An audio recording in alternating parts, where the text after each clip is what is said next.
bilang isang estudyante nga po na mahilig po sa science, sobrang saya ko po na parang I am able to experience po yung mga bagay na hindi ko po nararanasan or yung mga bagay po na nababasa ko lang po sa mga lessons po namin. Ito ang reaksyon ng estudyanteng si Charnel sa Wandering Minds Planetarium and Astronomy event kung saan LGMCI ang kaunahang naka-experience sa buong Quezon. Ang Wandering Minds ay isang kumpanyang specialized sa science mobile exhibit na dumarayo sa iba't ibang schools para i-showcase ang iba't ibang parte ng siyensya sa mga estudyante. So itong Wandering Minds, company siya nag-specialize sa science mobile exhibits. So bale, parang imbis na field trip ng mga estudyante, kami na nag-cater, nagsiset up ng schools para maging ready sa mga ganitong klase ng activities. Mayroong 3 stations ang Wandering Minds. Pero, isa sa mga pinakang nag-enjoy ang mga estudyante ay sa dome na ito, na itiniyo dito mismo sa loob ng gymnasium, kung saan napanood ang astronomical presentation gaya ng Big Bang Theory, space objects, constellations, at iba pa.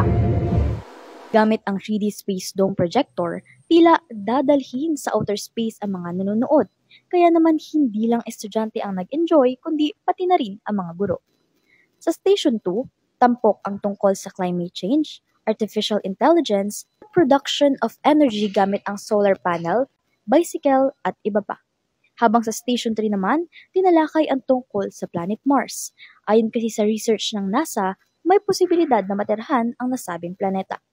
Ipinakita din sa estasyong ito ang meteorite samples, Miniature International Space Station at iba pang makikita sa outer space. Layunin ng event na ito na mas matuto ang mga estudyante sa science sa paraang mag-e-enjoy sila.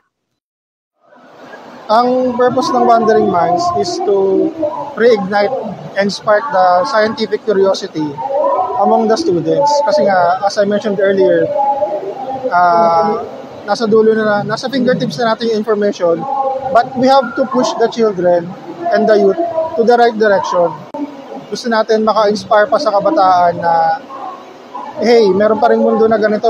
Pwede ka pa rin magkaroon ng curiosity sa science. Pwede mo pa rin explore yung world.